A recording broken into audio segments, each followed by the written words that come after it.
Have you had that thought when you look around, like, wow, the world is starving for like authentic, effective leadership? I think there's a lack of understanding about how people can develop the type of leadership that sits best with them. So what is leadership?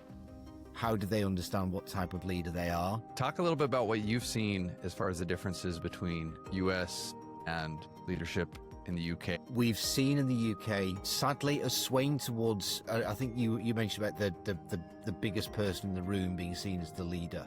And it's an ego, it's a personality. But does that not then speak to leadership is part of a team with complementary skills? A leader can't have every skill in every place. So I guess my question would be, what are those complementary skills? On today's episode of the Everyday Leader podcast, you're going to hear from our guest, Craig A. Taylor. Make sure to put the A in when you search for his name so you can find him. Craig has spent 25 years in the digital space. He currently leads a tech startup and is the host of the Stories of Success podcast. We're really excited to bring him on. He lives in the UK, so cool to hear someone's perspective that is in a little bit different culture, a little different part of the world, and their views about leadership. And we got into some interesting topics today. One thing I like that we explored is that often some of the best leaders aren't known. And, you know, maybe that feels like you. And so if that's you, if you feel like, hey, nobody knows me, or hey, I want to make an impact, it's not always about being the most known person in the room. So excited to share what Matt and I have learned today from Craig Taylor and his lessons of leadership throughout his life and throughout what he's doing. Welcome to the Everyday Leader podcast. Leadership is a choice. Join me, Matt, and my co-hosts Drew and Tate each episode as we break down how to lead powerfully in your family, team, and organization. Welcome back to another episode of the Everyday Leader podcast. Today, Matt and I are excited to have Craig Taylor with us. And this is also exciting. We don't have a lot of international guests on our show, but Craig is from the UK, was just telling us that the weather sounds like normal UK weather. And we're excited, though, to have him on, learn from him today, his insights about leadership, and then maybe kind of have a discussion around some of the differences between leadership in the US and leadership in the UK, and what some of those differences are maybe internationally. So thanks for joining us, Craig. We're happy to have you on. No problem. Good to meet you guys. I'm looking forward to this.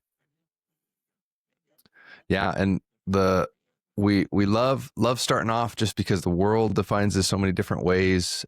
Craig, for you, how would you define leadership? What does leadership mean to you? I think for a long time I saw leadership as strong personalities, but as I've started to grow, I've realized that there are more types of leader than I think maybe we were aware of when we were younger. I mean, I was trying to look at who our examples are. Politicians were always seen as leaders, but I think as I've got older, I've realised that you can be, and we talked about the servant leader, haven't we? So I think now I see leadership more as people who are inspirational, people who are more comfortable using the carrot, shall we say, rather than the stick. So it's not just always people that will expect things from you, but there are people that will drive a feeling in you that you want to go to their level. Does that make sense? Yeah, no, I like that. No, I'm Man, really looks like you had excited to be talking to you, Craig. It's awesome to have the perspective of someone who lives so far away from us and grew up in a different culture. I'm really excited to explore some of the different experiences you've had and maybe the different takes that you have. So I love that. I love that, though. I think that when I was younger, I would agree that leadership was more like this strong. It was like a personality trait. And I'm just happy to have found out that leadership's a choice and has nothing to do with your personality or your bravado or how gifted you are at speaking. I mean, those are all tools that great leaders use, and not leadership itself. So love that.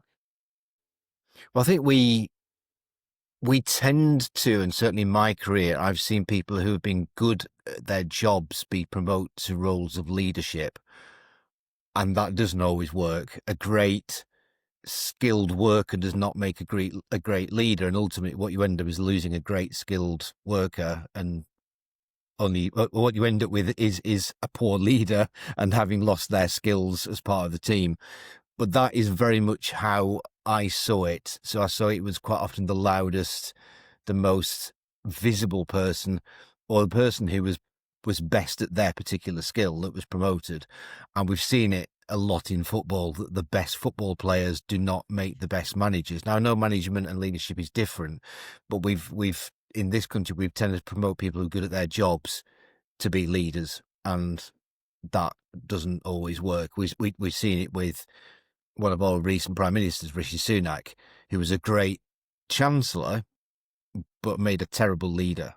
And that was a perfect example. And I'm sure you guys will see the same in the States. That doesn't seem to be different from one culture to another.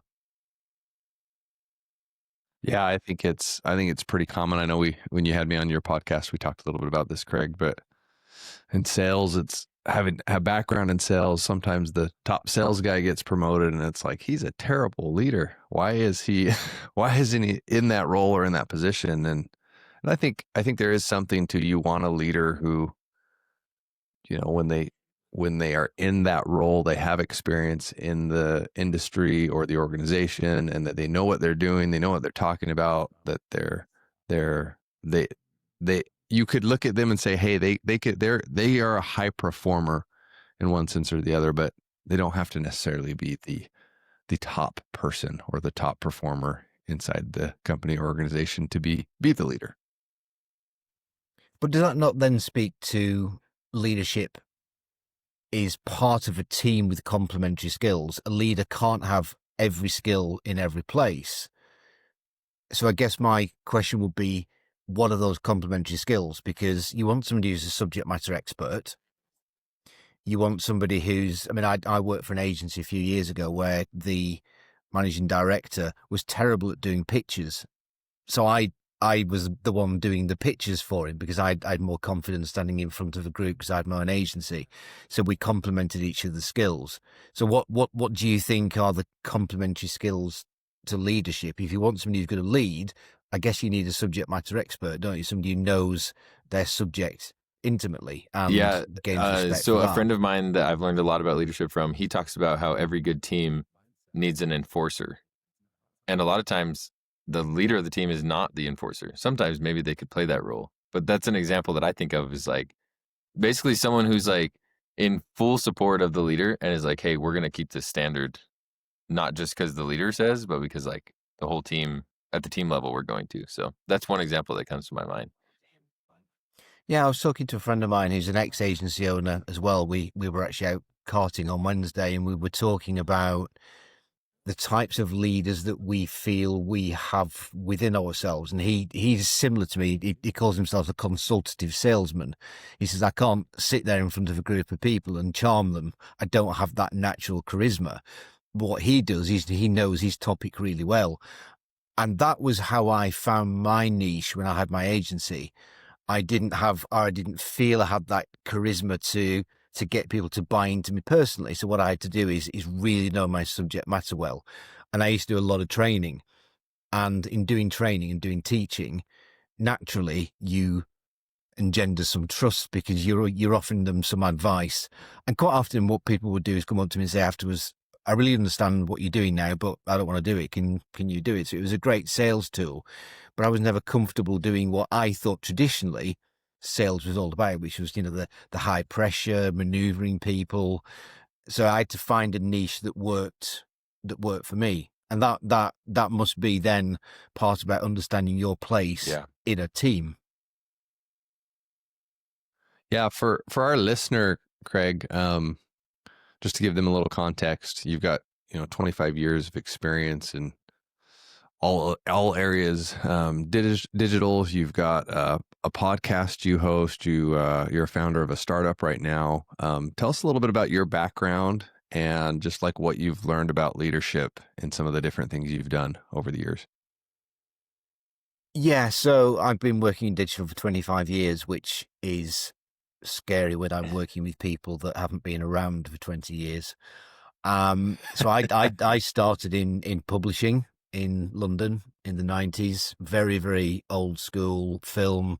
I had a Mac on my desk that I never switched on because it was all film based. And I think I very quickly realized that that was going to have to change. Now, when we talk about leaders, I think my idea of what leaders were came from working for some pretty appalling human beings as supposed leaders. They were the heads of their businesses. And as you can imagine, working in publishing in London in the 90s, there were some fairly unusual leaders at the head of their organizations, bullying, intimidation, passive aggressive behavior. That ultimately was for a long time how I thought people were when they attained a position of leadership. So to a certain extent, part of me starting my own agency in 2000 was I didn't want to work for other people that I didn't have respect for. So, and after 25 years, I am close to being unemployable because I find it very difficult to work for people I don't have respect for. But I became a real watershed. So people younger than me are really comfortable with technology. People older than me are not so much so.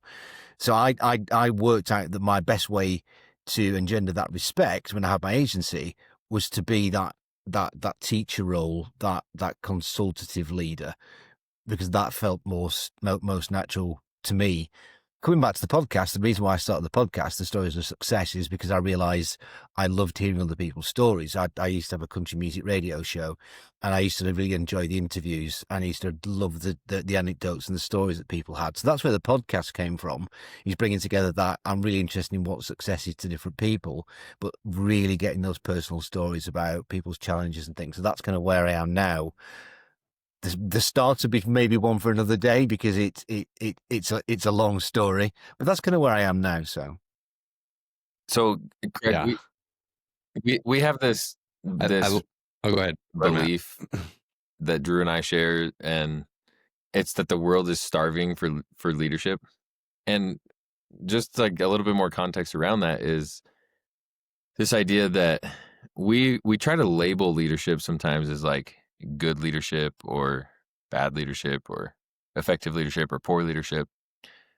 And I have a theory that there's actually just authentic leadership that's useful and productive and creative. And then there's the stuff that's not leadership at all. I'm curious your take on that, or like what you see. Like, have you had that thought when you look around in your country and in your part of the world? Like, wow, the world is starving for like authentic, effective leadership. I think I don't know who I was talking to about the other day about what we teach kids at school. So we teach them still algebra, and we teach them a type of history. We don't teach them a lot of things that are really important. So we don't teach them financial literacy. We don't tend to teach them about the personal characteristics that are going to make them successful. And I think I'm interested in that. So you talk about a lack of leadership. I think there's a lack of understanding about how people can develop the type of leadership that sits best with them. So what is leadership? How do they understand what type of leader they are? How do they create empathy? Because it's not always something that we naturally have. And I think empathy is really, really important to leadership, is that ability to put yourself in other people's shoes. We don't teach that. And you're right, as such, we end up with people who get into positions of leadership who are not empathetic. They sometimes show sociopathic or psychopathic tendencies because they are taught that leadership is about being strong, not always listen to other people's beliefs. And I feel that probably is the reason why we don't have a great number of genuine leaders, because we don't teach people what it is. So they pick up the bad habits and then they don't become great leaders. So it would be interesting to find out how you guys see, I mean, in the States, do you teach those personal characteristics? Is there a part of the schooling where you teach people how to develop those personal skills?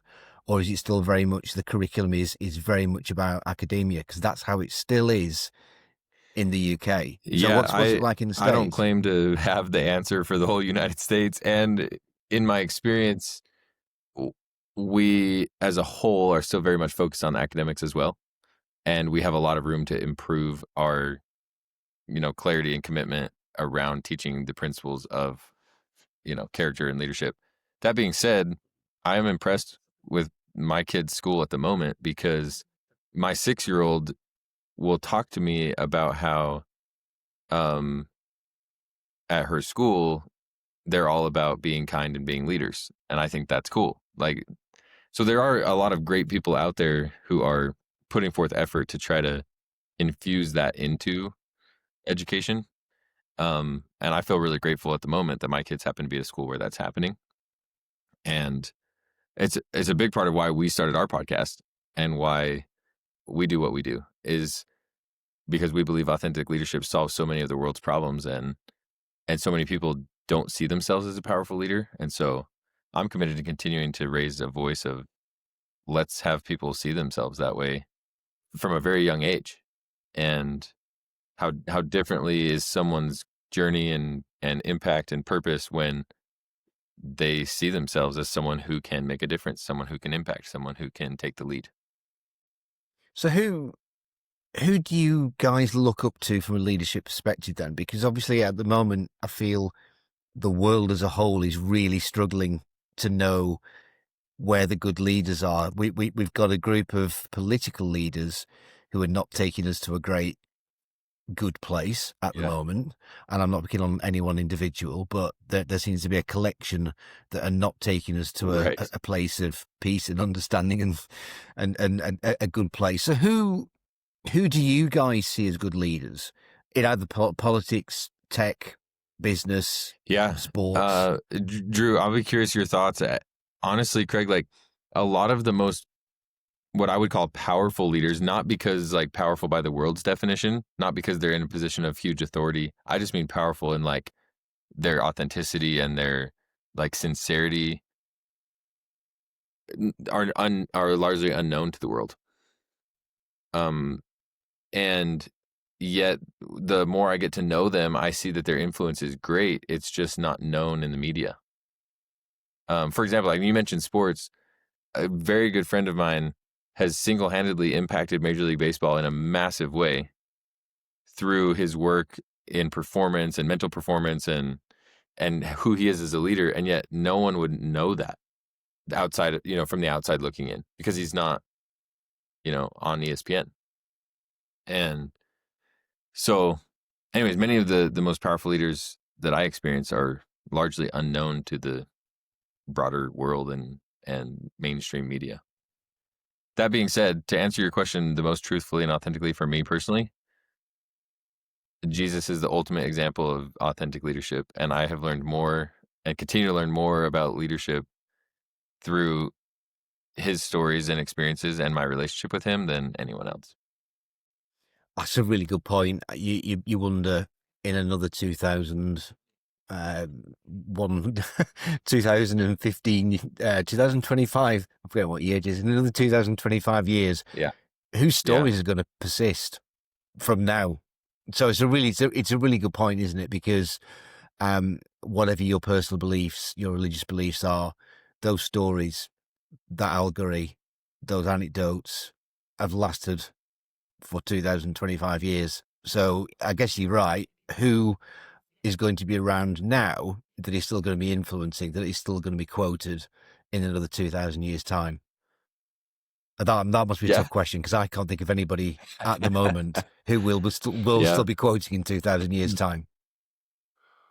Well, and I think that's just Matt and I don't hide our faith and our belief in Jesus Christ on this podcast. It's something we're willing to talk openly about. And to that point, it's like truth is truth, and there's a reason those, working to your point, Craig, why those things are still taught and about, and work for people. And I think if I had to mention or think of a couple people that I really look up to when it comes around thoughts around leadership, and they're more, I would say they're more, maybe even, I don't know if you'd call them thought leaders or not, but I really like John Maxwell. I think what he talks about with leadership. In fact, it's funny. Probably the answer we get the most when we ask people what leadership is they'll talk about influence, which is a lot of what John Maxwell talks about. Another guy I've really grown to love his thoughts on leadership is Craig Groeschel. He's a Christian pastor, has a podcast about leadership. I really like his stuff. But I think to Matt's point, a lot of the best leaders, it seems like you don't see them at the front of the room or on the television screen and yeah, I think there's a lot of amazing leaders out there doing amazing things every day that probably don't even think of themselves as an amazing leader in some ways. I would strongly recommend to listeners to do a Google search for the top 20 people that have changed the world that you've never heard of. There are some great YouTube videos, and there are guys in there that there's one particular guy, I'm not the best with names, who devised something like 40 of the most common antibiotics for measles, childhood diseases.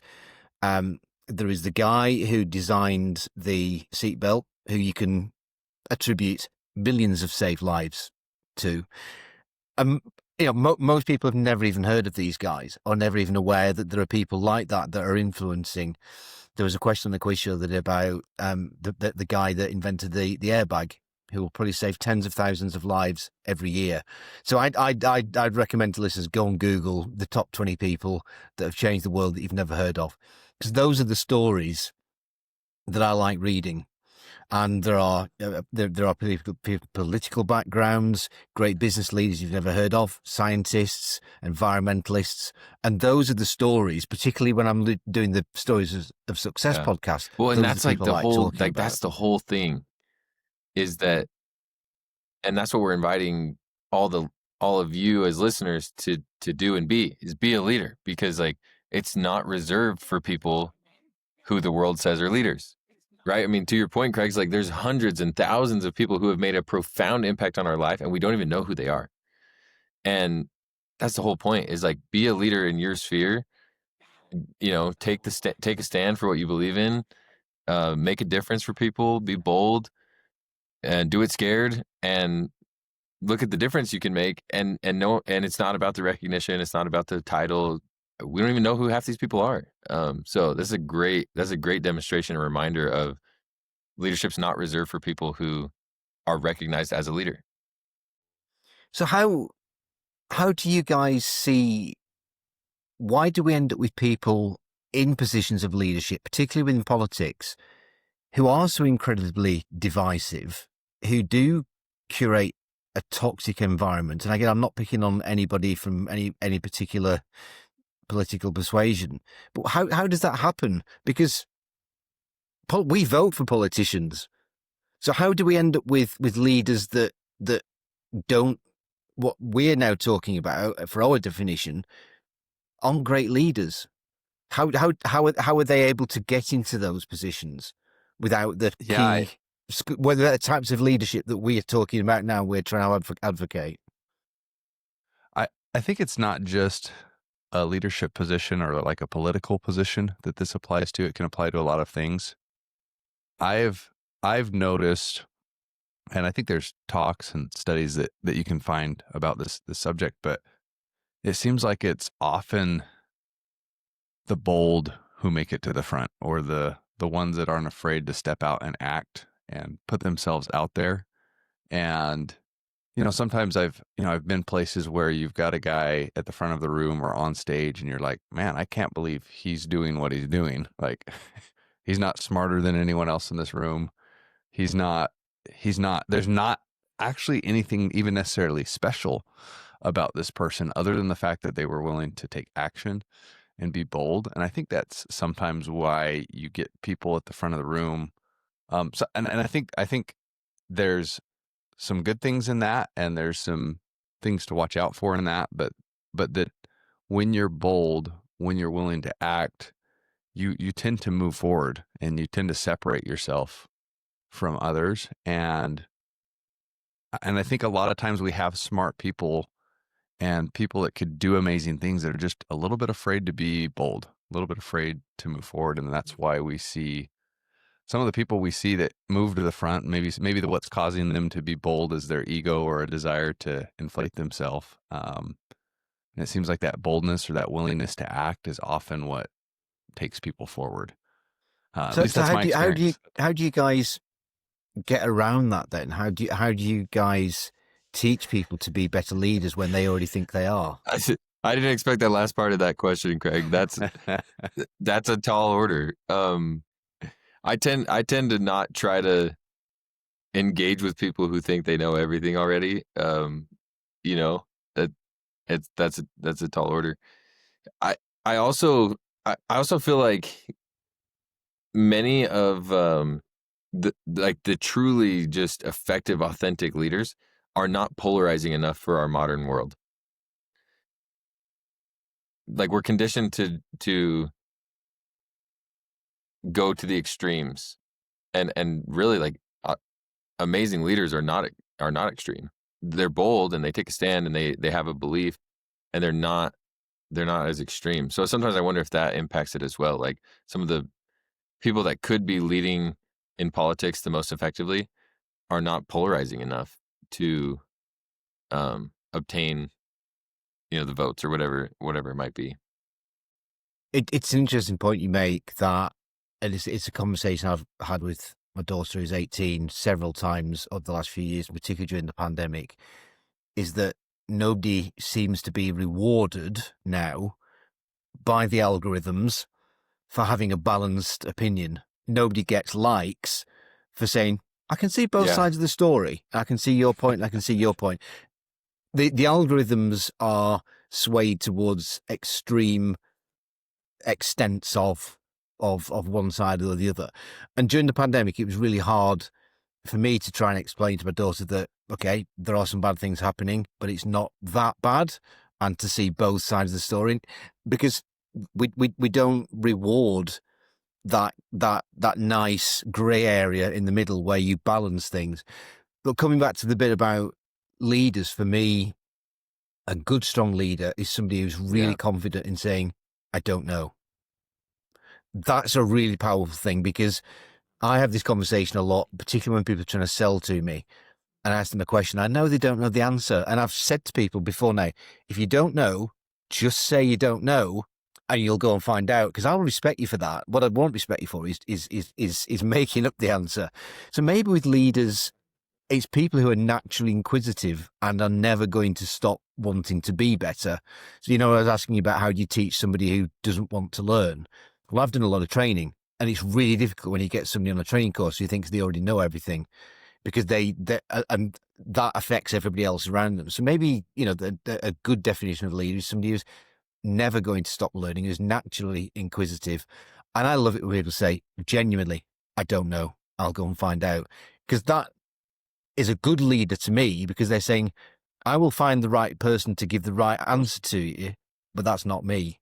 So that I feel is a really good, strong indication of somebody who's confident and able to lead, is just that simple thing. I love don't that. know, but I'll go and find out. I came across this distinction a couple years ago where it's like, I don't know with a period is the enemy of all progress.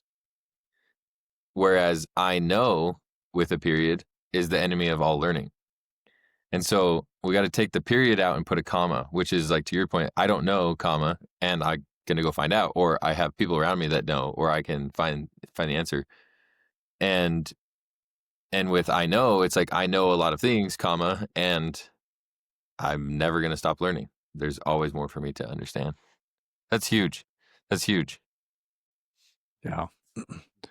Well, want to ask Craig, I'd love to jump into, because we haven't gotten there yet, and before we run out of time, I know if we don't start asking questions around this, we won't get to it, because this is a great conversation. Talk a little bit about what you've seen as far as the differences between U.S. and leadership in the UK, and what you've noticed, what's the same, what's different, how that's changing. And I'd love to hear your thoughts on that a little bit. I think the biggest thing for me is we've seen in the UK, sadly, a swaying towards. I think you mentioned about the biggest person in the room being seen as the leader, and it's an ego, it's a personality. Now, I feel we used to value craftsmanship, and I'm going back now to people who could make things, people who were very skilled at what they did. I feel we've become a little bit more obsessed with sound bites. So leaders, we in this country now tend to follow leaders who've got a very strong opinion, an extreme opinion. We have become more polarized, and I feel we've lost that ability to have leaders in the middle ground. When I was younger, it was like I say, the strongest person in a business, and I worked for some pretty toxic people in the past. Back in publishing in the 90s in London, I worked for a guy who would regularly throw things at the board and berate salespeople publicly in meetings. So people were terrified of him. This was a guy who used to park his Mercedes right outside the front door of the building so that you had to walk past it to get in. But that's what I saw as leadership. I think it now has become, we talk about the cult of personality. So I feel like we have lost a lot of the genuine leaders, because we see people who, you talk about being bold, well, making controversial statements, making contentious statements is seen as bold, and that's seen as strong. But that's because people are trying to play the algorithm. What I was always interested in when I was younger is, sales leadership. We have some pretty unuseful and unhelpful sales ideas from TV particularly. So I'm thinking about second-hand car salesmen, only fools and horses, people who are selling a little bit of this, a little bit of that, those kind of cheeky, chappy characters. That's how we saw sales. And I've always said that in this country, we hide sales as a profession. We're not comfortable. We find lots of different ways to describe ourselves and our job roles without saying we're a salesperson. Whereas in the States, I always saw that people were a lot more comfortable, that sales was seen as more of a profession. And we don't have that. We tend to try and hide that in this country. So there are lots of similarities and lots of differences, but I think it's becoming a little bit more homogenous now, and the way media works. So many of our influencers now through TV and media are American influencers. So I think it's become probably quite similar to you guys now. It's fascinating. Sounds like a very similar trend overall. Well, sales was just not something we valued, and sales leaders were seeing people who could, and I use the frame, stitch somebody's hat on. That was how we saw a good sales leader in the UK. Somebody you can get money out of someone that doesn't want to part with it. It was never seen as professional, and certainly in my early days, sales training was just about, here's 153 different closers you can use to persuade somebody to do something they don't really want to do.